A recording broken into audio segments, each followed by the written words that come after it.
Welcome to the National Snow Show Xtra with Outside and Active and In the Snow.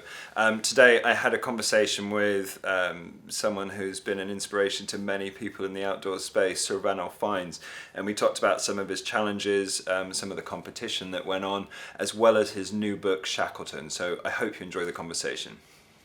Historians write book about Scott and Shackleton and all the pole people, but they have never experienced the extremes that I do, so that I'm writing not so much from a historian's point of view, Of course. but for the amazement at what he did do back then, about the time of the First World War, when all his expeditions failed, but he survived. He had 500 days on a ice floe floating around in an area where there are no people and huge waves. And he managed to survive and save all his men at the end of the 500 days, mutiny and all that sort of stuff, starvation, scurvy, extreme cold, going in the roaring 40s in a small boat, and navigating, even drinking anything. How they survived is the most amazing cold survival story that I've ever come across. Well, and you've obviously almost had isolation in some of these areas yourself. What's like to relate to what they went through? What's that like, kind of being? I mean, there was a couple of them, but what's that like? Yeah, just admiration at him, Shackleton, as a character. He's sort of Irish, set out at the same time as Lawrence of Arabia, who's hot, not cold. Yeah. And I've been writing a book about both of them, having been in the Arab army. But mostly the expeditions that I've done have been to break world records of a polar nature. There are only two poles, and historically our rivals are, to break the physical and geographical records, are the Norwegians. Okay. We don't call them rivals, we call them enemy. Oh, enemy. To keep our group up ahead. But on expeditions in the 70s and 80s and 90s, there were no, until 91, no polar orbiting satellites available. So there was no GPS or sat-nav or sat-phone. So for me to navigate 2,500 miles with no features in Antarctica bigger than America, no Tesco's, I'd have one watch on Greenwich time, the other one on local time. I'd look to see where the sun was and I'd immediately know exactly where to go. Wow. But that was Shackleton and Scott. They were doing the same sort of thing. Yeah. And for our scientific work, I mean, the person who organised all the expeditions was basically my late wife, who became the first female ever to get the polar medal from the Queen. That was the scientific stuff that we were doing, looking into the ionosphere from an area. We would have a lockdown for 8 months, waiting for the sun to come back before trying to do the first complete crossing one way of Antarctica back in the 70s. Okay. But by the 90s, there was GPS, and so you could, do things much quicker. So is it easier? Much easier and much warmer. You get into the tent instead of at the end of a cold day, getting out there, putting the tripod up, getting the theodolite with the bubbles settled and so on to know where you were. Yeah. Then you get the drills out, because the scientific work that we were doing, the drill cores, they had to be very, very accurate, even though we had no GPS. So things were more like 50 years before, when Scott died and Shackleton tried to do the first crossing of Antarctica. And we proved basically that if his ship hadn't sunk in the middle of the floes and they'd gone floating around for 500 days and amazingly survived, thanks to Shackleton. The critics later said, well, if his ship hadn't sunk and it had landed him and his team of 3 and the dogs on one side of Antarctica, it would have failed anyway. They would have died of starvation horribly, so it's just as well for them that the ship sunk. We disproved that in the early 1990s because I went with the director of APRE, Army Personnel Research Establishment in Farnborough, who's now a professor in charge of stress. His expertise was studying the process of starvation on a body under great stress. So I was the guinea pig alongside himself. And for instance, he would make you take special nasty liquid and drink it Yeah. every 5 days, and then for 24 hours you'd have to pee into bottles, and he'd keep your pee as part of his study of starvation. Okay. Yeah, and I got skeletal in the 97 days, but we managed to prove that Shackleton, who did have dogs, we didn't have dogs, Yeah. could have done the same thing from where his ship would have set out if it had managed to land, to the pole, which was unexplored totally, so you wouldn't know whether cross-country skis or snowshoes or what would be better. Yeah. And dogs, you know, they could eat each other, and then they could eat the bones and marrow, so And they could keep. going. Amazing. But the critics say no, it wouldn't have been possible. But we proved in '91 that we got from the same place, Vauxhall Bay, an island, and we got to the pole, at which point I said to Professor Mike Stroud, I think we're dying, we're at 11,000 feet above sea level, we're running on empty. It's like much higher actually because of the thinness of the air at the poles. 10,000 feet would be like 14,000 feet on Everest sort of thing. And so we got to the pole, and I said to him, I think we better get out here, we're going to die. And he said, no way, I've got a contract with Lancet Medical Magazine on the topic of advanced starvation. I weighed us at the pole, and we are starving even more than I had hoped for his experiment. Wow. And I mean, I have to say, I hated Mike because of that. I can imagine. Yeah, but the hate soon goes away once you get into a warm tent for a bit. Well, how, from when you got there, because I think a lot of people think, you know, it's an incredible challenge getting there, and it's the same, I would imagine, for climbing Everest or something like that. Once you get there, you have to get home. How did that happen? Well, on Everest, I failed from the Nepal, from the Tibet side, which is more difficult than Nepal. And I was sort of 60 or something like that, and I'd had a massive heart attack.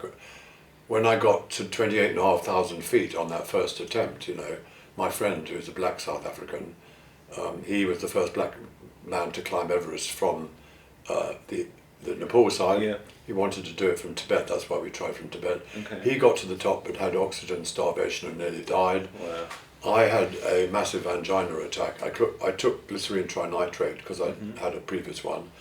And then 3 days later they got me down to the base camp again. And the doctor said, you try again? And I said, no way. And he said, don't be silly. If you go on the other side from Nepal, it's dead easy. Oh, really? So I then had to train to try and get rid of vertigo. Okay. So my Kenton Cool, who was a wonderful mountain guide, taught me for a bit how to get rid of the vertigo by going up a thing called the north face of the Eiger in Switzerland. Okay. And then 2008 I had a second go on Everest on the easy side, and my Sherpa's father's body appeared and we watched other people being buried. So I wimped out. But the next year, 2009, by which time I was an old age pensioner, the first OAP to get up there. Incredible. Daily Express said it was easy because I had a free bus pass. And so I got up there that year without any trouble because the guide, the Sherpa, sadly died last year in an avalanche. He was wonderful. He didn't treat me like a tourist. He watched what I was doing wrong. And it was dead easy. And I couldn't work out why I'd messed it up twice. Wow. Wow. And maybe, like, there'll be a lot of, I know my kids have kind of got this eyes wide open for exploration and things. There's a lot of things been found already. But for young people that kind of wanting to get into this kind of exploration sort of world, what might be a good suggestion for how they can start, or where they begin to sort of look at things like this? Buy my book on Shackleton, and if they're not put off by the horror of what can happen to you if things go slightly wrong, as they did with him, then realise the black picture before you go into it. And then everything is... If we're choosing people for expeditions, and on one expedition alone we went through 800 applicants for 2 people. Wow. Who did we end up with? Great explorers? No, one, Ollie Shepherd, was a beer salesman in London for Whitbread. Right. For 9 years before, never been on an expedition. Wow. Charlie from South Africa had a butcher's business in Cape Town which went bust, so he joined the British Army as a corporal. Those 2 we chose, not on their skills at all, just on their character. Okay. because you can teach skills, you can't change character. So how did you test the character? Was it kind of tests? On working out how strong their motivation was. Because once you get out there, and after a week you're getting blisters and crutch rot and teeth falling out and all the rest of it, a wimpish voice comes into your head and says, I can't keep this up, this is far worse than I thought it would be. I can't go any longer. I need to have people who can fight that voice that comes uninvited and wimpish to try and stop them. And I found that out of 800, when we were taking them down in the Welsh Mountains, of course, and we made them join the TA, Territorial Army, SAS, which got rid of about 90% without us having to waste time on them. Yeah. The ones that got through nearly all had a faith. It didn't have to be a religious faith, but some strong faith. I mean, I got brought up in South Africa, and it was called Anglican, the faith was, and it's quite strong, but it's not strong enough to deal with crutch rot and the sort of things that happen to you and your head. Yeah. So I, like everybody else, should invent their own fighting method of their weak side. Yeah. And my own particular answer was, my dad was killed in the war 4 months before I got born, and met him, but I reckon that Mum told me about him, he's my great character that I respect, and I reckon on these circumstances, when I begin to want to stop, I reckon he's there beside me. Amazing. And I don't want to make him ashamed by being the first to give up. Yeah. But I'm wanting to give up. Yeah. Therefore, at the end of the 10th day, having done your 16 nautical miles that you have to do every day if you're going to cross it, at the end of the day, I'm looking at the others in the tent, hoping one of them has broken his leg and would be first to give up. To give an excuse for the first person to go. Yeah. So when you're checking people, you're looking for motivation is number one key. Amazing. Okay, and I had a couple of questions I asked some people who are at the National Snow Show, so I'll just do a couple of those. One person said, for the day one of your challenge, before you set off, what do you have for breakfast? We had the same breakfast throughout, and the man that I've been travelling with is from the Army Personnel Research Establishment. He's the director at Farnborough. Yeah. And he planned all our food, starting a week before you go. And to answer your question, the diet that he put on us was 69% fat for at least 100 days. Really? And I had another massive heart attack and a double bypass after that expedition. I could imagine. Which I blame on him. I'm sure you haven't let him live that down either. No, but what he came up with is you're carrying your food, so you want maximum calorie for minimum weight. Okay. That is why you have fat. Yeah. Because you get much more calorie for less weight from fat than you do from protein or carbohydrate. Yeah, of course. Of course. Okay. The other one that I thought was kind of interesting, apart from essential kit and survival and food, what's one thing that you can't leave home without on some of these challenges? I had on those challenges a picture of my late wife of 38 years, who came up with most of the suggestions since the 1960s when we did the first complete journey up the longest river in the world, the Nile, and she decided to use two-seater hovercraft prototypes to do that. Amazing. And she normally had the idea, which would have to be a world record, at breakfast. Oh really? Yeah, and I can remember when she decided to do the first journey around Earth vertically without flying. Yeah.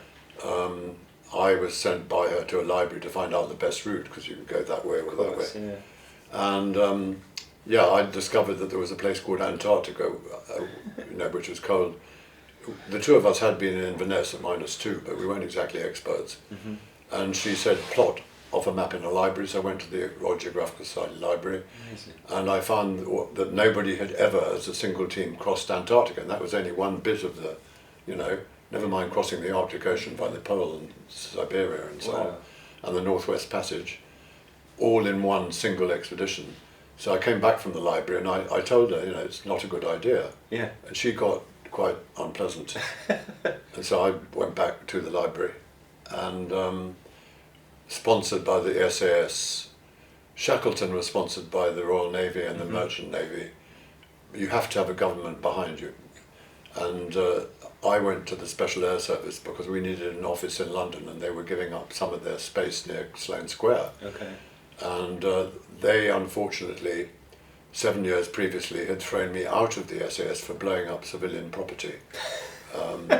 so that I didn't have a good record. No. I'd been sent back to my tank regiment. Okay. And they said, well, look, we like your idea of this fantastic round the world. It's ambitious. It's like what we would like to do. Yeah. But we don't like you.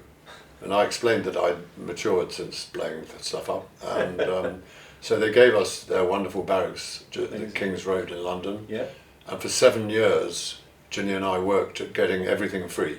We had 1,900 sponsors for one expedition. Wow. One was an ice-strengthened ship. Yeah. One was a little ski plane. We never flew, but we dropped prefab huts in Antarctica, sort of 400 miles inland and that sort of thing. So 1,900 sponsors for one expedition, 7 years work, unpaid, getting that done. Wow. Working at weekends in pubs in King's Road in order to pay the gas bill. Yeah. And that expedition took 3 years. It could have taken 5 years to complete.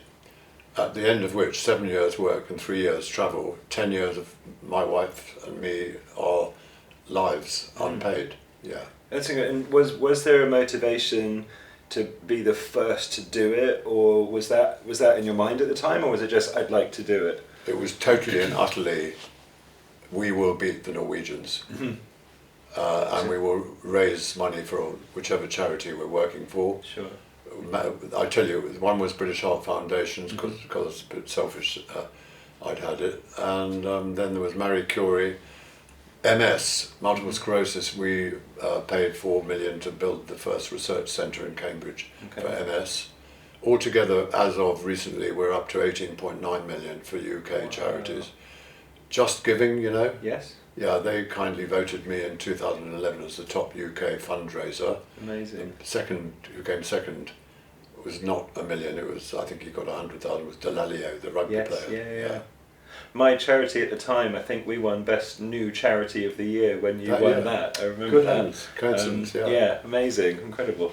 Okay, I really appreciate the conversation. I'd like your book, is it called Shackleton? It's called Shackleton. And it's out now? Yeah, and it's, the thing on the inside is, if you want to write about hell on ice, it pays if you've been there.